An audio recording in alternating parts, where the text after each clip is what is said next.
Hi viewers, whiteboard স্কুলের পক্ষ থেকে সবাইকে শুভেচ্ছা। আজকে আমি অনুপাত সমানুপাত সম্পর্কিত অঙ্কগুলো খুব সহজে কিভাবে করতে হয় সেটা দেখাবো। ভিডিওটি ভালো করে বুঝতে হলে প্রথম থেকে শেষ অবধি পর্যন্ত দেখতে থাকুন। আমাদের প্রথম অঙ্কটা হচ্ছে যে দুটি রাশির অনুপাত 4:7, পূর্ব রাশি 16 হলে উত্তর রাশি কত হবে। তাহলে এটাকে এইভাবে আমরা লিখতে পারি যে পূর্ব রাশি অনুপাত উত্তর রাশি সমান পূর্ব অনুপাত 4 অনুপাত ও উত্তর অনুপাত 7। তাহলে এটাকে আমরা এইভাবে লিখতে পারি যে পূর্ব ভাগ উত্তর সমান 4/7। তো এখানে এটার সাথে এটা গুণ হয় এবং এটার সাথে এটা গুণ হয়। পূর্ব রাশির মান দেওয়া আছে এখানে 16 মান দেওয়া আছে। তাহলে উত্তর রাশি গুণন 4 সমান 16 গুণন 7। এই 4 দ্বারা যদি এটাকে আমরা ভাগ করি তাহলে 4 4 16, 4 7 28, অর্থাৎ উত্তর রাশির মান বের হলো 28। তো এটাকে যদি আমরা এইভাবে লিখতে পারি যে উত্তর রাশি সমান হচ্ছে দ্বিতীয় অনুপাত গুণন পূর্ব রাশি ভাগ প্রথম অনুপাত। সেমভাবে যদি আমরা আরেকটা অঙ্ক সমাধান করি, এখানে দেওয়া আছে যে দুটি রাশির অনুপাত 9:15, পূর্ব রাশি 36 হলে উত্তর রাশির মান কত। তাহলে উত্তর রাশি সমান হচ্ছে পূর্ব রাশি 36 গুণন দ্বিতীয় অনুপাত হচ্ছে 15 ভাগ প্রথম অনুপাত 9। তো 4 নং 36 এখানে 4 4 15 60, অর্থাৎ উত্তর রাশির মান হবে 60। অ্যান্সারটা হচ্ছে খ নম্বরটা।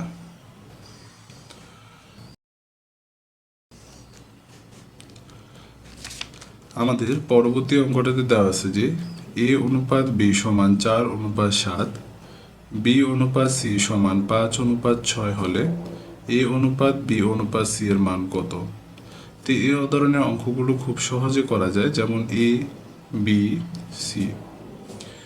a অনুপাত b এর মান হচ্ছে প্রথমে এখানে 4 এবং 7, b অনুপাত c এর মান হচ্ছে 5 এবং 6, সি তারপরে হচ্ছে আমরা পাইলাম যে এখানে একটা গড় ফাঁকা রইল এবং এখানে একটা গড় ফাঁকা রইল। প্রথমে আমরা এ এবং বি এর মানগুলো বসাবো। সি এর মান নাই তাই এখানে আমরা বসাইলাম না। পরবর্তী ধাপে নিচে এসে আবার বি এবং সি এর মানটা বসাইলাম, কিন্তু এখানে এর মানটা নাই। তো এখানে যে মানটা নাই তার ফাঁকা গড়টা তার পূর্ববর্তী সংখ্যা দ্বারা আমরা পূর্ণ করব এবং এই ফাঁকা গড়টা তার পরবর্তী সংখ্যা দ্বারা পূর্ণ করব। এবার এই দুইটার গুণফল হচ্ছে 20 অনুপাত এই দুইটার গুণফল হচ্ছে 5 7 35, এই দুইটার গুণফল হচ্ছে 6 7 42। তো এখন আমাদের বের করতে বলছে এ অনুপাত বি অনুপাত সি এর মান কত। মানগুলো হচ্ছে 20 অনুপাত 35 অনুপাত 42। অ্যান্সারটা হচ্ছে গ নম্বরটা। সেমভাবে যদি আরেকটা অঙ্ক সমাধান করি, এখানে দেওয়া আছে যে এ অনুপাত বি সমান 5:6 এবং বি অনুপাত সি সমান 3:10 হলে এ অনুপাত সি এর মান কত। তো এখানে যেহেতু তিনটার মান দেওয়া আছে, এ বি সি তিনটার মান দেওয়া আছে, তো পূর্বের মতো আমরা সমাধান করব। প্রথমটাতে দেওয়া আছে 5 এবং 6, দ্বিতীয় বি এবং সি এর মান দেওয়া আছে, বি এর মান দেওয়া আছে হচ্ছে 3 এবং সি এর মান দেওয়া আছে 10। তাহলে এই ঘরটা ফাঁকা, এই ঘরটা ফাঁকা। এই ফাঁকা ঘটে তার পূর্ববর্তী সংখ্যা 6 দ্বারা পূর্ণ করব, তার পরবর্তী সংখ্যা 3 দ্বারা পূর্ণ করব। এই দুইটার গুণফল হচ্ছে 3 5 15, এই দুইটার গুণফল হচ্ছে 3 6 18, এই দুইটার গুণফল হচ্ছে 6 10 60। কিন্তু আমাদের এই অপশনের মধ্যে দেখা যায় আমাদের এ এবং সি এর মান বের করতে বলছে, এ এবং সি এর মান বের করতে বলছে। তাহলে এ এবং সি এর অনুপাত হচ্ছে 15:60, কিন্তু অপশনের মধ্যে এটা দেওয়া নাই। যেহেতু অপশনের মধ্যে এটা দেওয়া নাই, তো আমরা যদি এটাকে 3 দ্বারা ভাগ করি তাহলে ভাগ করলে 3 5 15, এখানে 5 অনুপাত এটাকে 3 দ্বারা ভাগ করলে 20। তাহলে অ্যান্সারটা হচ্ছে গ নম্বরটা।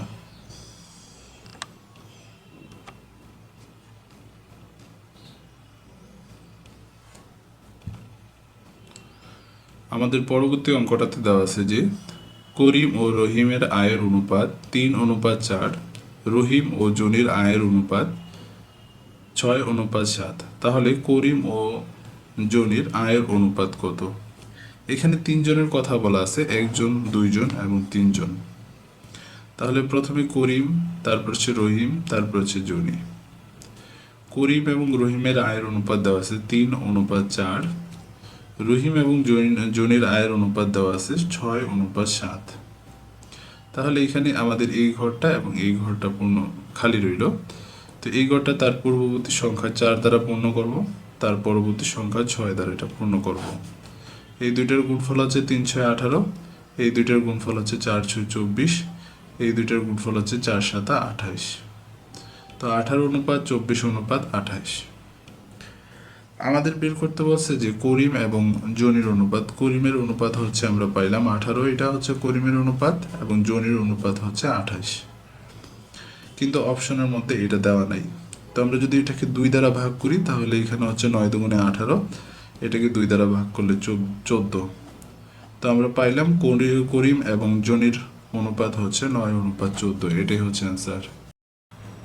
আমাদের প্রথম অঙ্কটা দেওয়া আছে যেখানে 143 টাকা 2 4 5 অনুপাতে ভাগ করলে বৃহত্তম ও ক্ষুদ্রতম অংশের পার্থক্য কত হবে।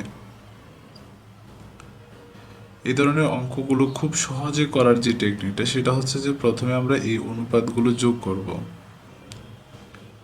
যোগ করলে এখানে হয় 11। এবার যে টাকাটা আছে মোট টাকাটা, সেই টাকাটাকে এই যোগফল দ্বারা ভাগ করব। তো এখানে যোগফল দ্বারা যদি আমরা ভাগ করি তাহলে হয় এখানে 11 কে 11, 3 11 33, 13 হয়। আমাদের বের করতে বলছে যে বৃহত্তম সংখ্যা কত, অর্থাৎ বৃহত্তম এবং ক্ষুদ্রতম সংখ্যার পার্থক্য বের করতে বলছে। ক্ষুদ্রতম, এখানে বৃহত্তম সংখ্যার অনুপাত হচ্ছে 5। তো 5 গুণন এই যে ভাগ করছি সংখ্যাটাকে বের হয়েছে 13, এই 13 দ্বারা গুণ করব। 5 13 65, অর্থাৎ বৃহত্তম সংখ্যাটা হচ্ছে 65। এবার আমরা ক্ষুদ্রতম সংখ্যার অনুপাত হচ্ছে এখানে 2, 2কে 13 দ্বারা গুণ করব, অর্থাৎ 2 গুণন 13 সমান হচ্ছে 26। আমাদের বের করতে বলছে পার্থক্য, তাহলে দুইটার মধ্যকার পার্থক্য হচ্ছে 39। এটাই হচ্ছে অ্যান্সার। অ্যান্সারটা হচ্ছে খ নম্বরটা।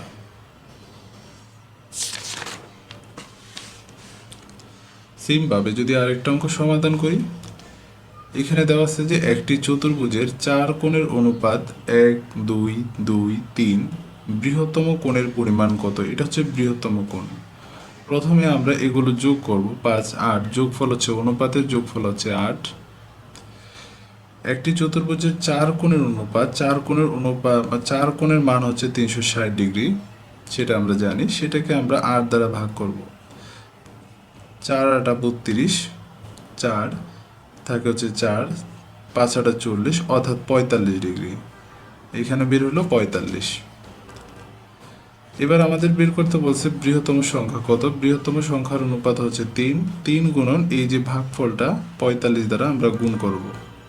গুণ করলে 3 45 135, অর্থাৎ বৃহত্তম কোণের মান হচ্ছে 135। অ্যান্সারটা হচ্ছে গ নম্বরটা। সেমভাবে যদি আমরা আরেকটা অঙ্ক সমাধান করি, এখানে দেওয়া আছে যে একটি ত্রিভুজের বাহুগুলোর দৈর্ঘ্যের অনুপাত 3:5:6, তো তাদের যোগফল হচ্ছে 14। ত্রিভুজের পরিসীমা 70 একক হলে বৃহত্তম বাহুর দৈর্ঘ্য কত। একটা ত্রিভুজের 3 কোণের বাহুর যোগফল হচ্ছে পরিসীমা, তাহলে পরিসীমাকে আমরা এই যে যোগফল, অনুপাতের যোগফল 14 দ্বারা ভাগ করব। এখানে 5 14 70, তা আমাদের ভাগফলটা বের হলো 70। আমাদের বের করতে বলছে বৃহত্তম সংখ্যা কত। বৃহত্তম সংখ্যা হচ্ছে বৃহত্তম অনুপাত 5 6 গুণন এই যে ভাগফল 5 গুণ করব, 5 6 30, অর্থাৎ বৃহত্তম বাহুর দৈর্ঘ্য হচ্ছে 30 মিটার। এটাই হচ্ছে অ্যান্সার।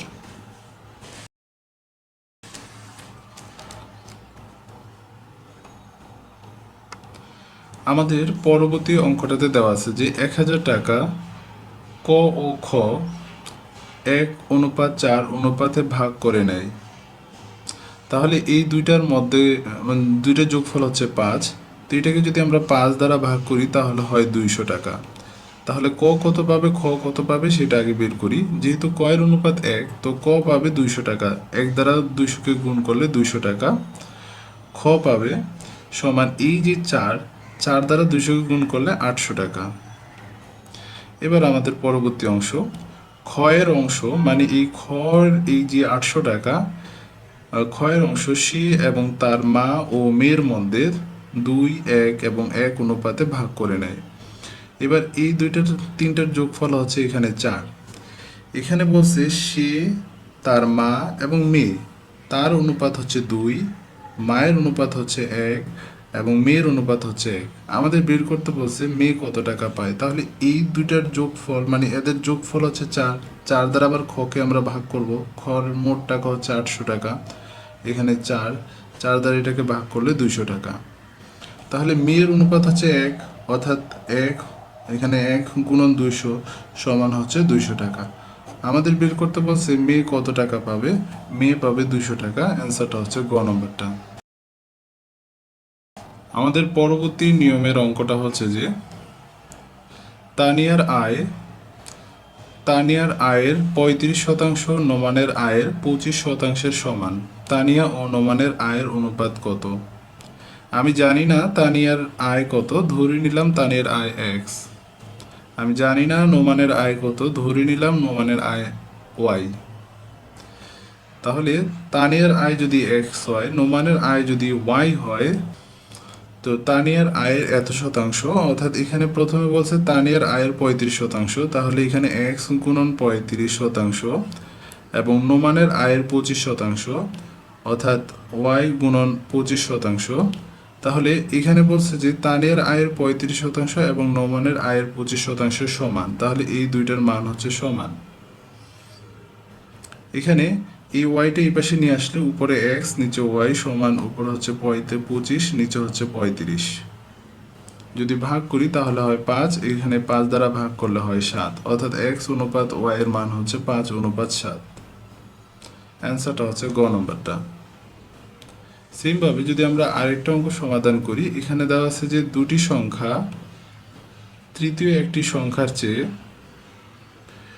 20% এবং 50% বড়।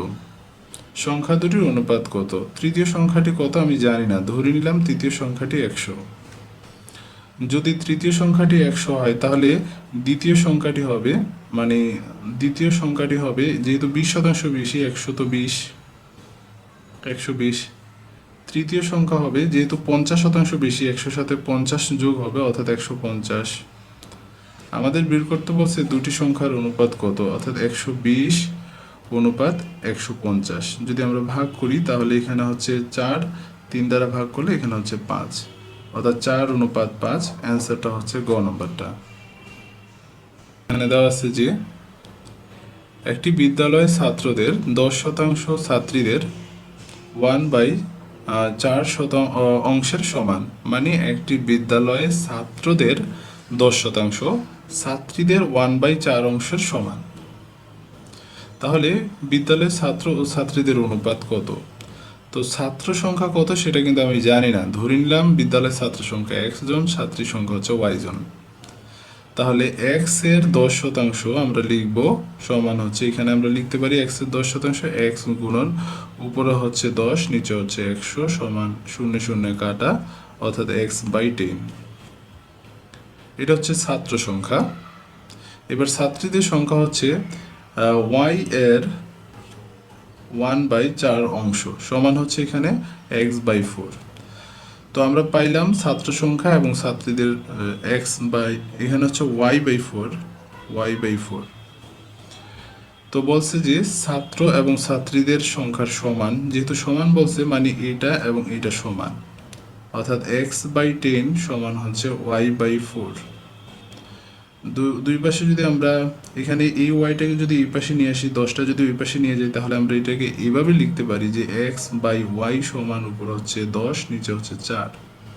2 দ্বারা ভাগ করলে উপরে 5 নিচে হচ্ছে 2, অর্থাৎ x অনুপাত y সমান হচ্ছে 5:2। এটাই হচ্ছে অ্যান্সার। অ্যান্সারটা হচ্ছে ঘ নম্বরটা। সেম ভাবে যদি আমরা আরেকটা অঙ্ক সমাধান করি, এখানে দেওয়া আছে যে 24কে 7:6 অনুপাতে বৃদ্ধি করলে নতুন সংখ্যা কত হবে? এখানে আমাদের নতুন সংখ্যাটা কত সেটা বের করতে বলছে। তাহলে এই যে সংখ্যাটা, এই সংখ্যাটা হচ্ছে পুরাতন সংখ্যা। আমরা এভাবে লিখতে পারি যে অনুপাতটা, যে নতুন সংখ্যা অনুপাত পুরাতন সংখ্যা সমান, যেহেতু এটাকে 7:6 বৃদ্ধি করা হয়েছে তাহলে এটা হচ্ছে নতুন অনুপাত, সেই কারণে আমরা এখানে প্রথমে নতুন সংখ্যাটা লিখলাম। তো নতুন অনুপাত মানে এখানে প্রথম অনুপাত এবং দ্বিতীয় অনুপাত আমাদের বের করতে বলছে যে নতুন অনুপাতের মান কত, তাহলে নতুন ভাগ পুরাতন সমান হচ্ছে 7/6। এটার সাথে এটা গুণ হবে, অর্থাৎ নতুন গুণন 6 সমান পুরাতনের মান হচ্ছে এখানে 24, অর্থাৎ 24 × 7। তো 6 দ্বারা যদি আমরা 24কে ভাগ করি তাহলে হয় 4×6 24, 4×7 28, অর্থাৎ নতুন সংখ্যার মান হবে 28। এটাই হচ্ছে অ্যান্সারটা হচ্ছে ক নম্বরটা। সেমভাবে যদি আমরা আরেকটা অঙ্ক সমাধান করি, এখানে দেওয়া আছে যে 63কে 8:9 অনুপাতে হ্রাস করলে নতুন সংখ্যা কত হবে। সেমভাবে এটা হচ্ছে পুরাতন সংখ্যা, এটা হচ্ছে নতুন সংখ্যা। তাহলে আমাদের নিয়ম অনুসারে যে নতুন সংখ্যা ভাগ পুরাতন সংখ্যা সমান প্রথম অনুপাত ভাগ দ্বিতীয় অনুপাত, এটার সাথে এটা গুণ হবে, অর্থাৎ নতুন সংখ্যা গুণন 9 সমান পুরাতন সংখ্যা হচ্ছে 63 গুণন হচ্ছে 8। এই 9 দ্বারা 63কে আমরা ভাগ করলে 7×9 = 63, 7×8 = 56, অর্থাৎ নতুন সংখ্যাটা হবে 56। অ্যান্সারটা হচ্ছে ক নম্বরটা।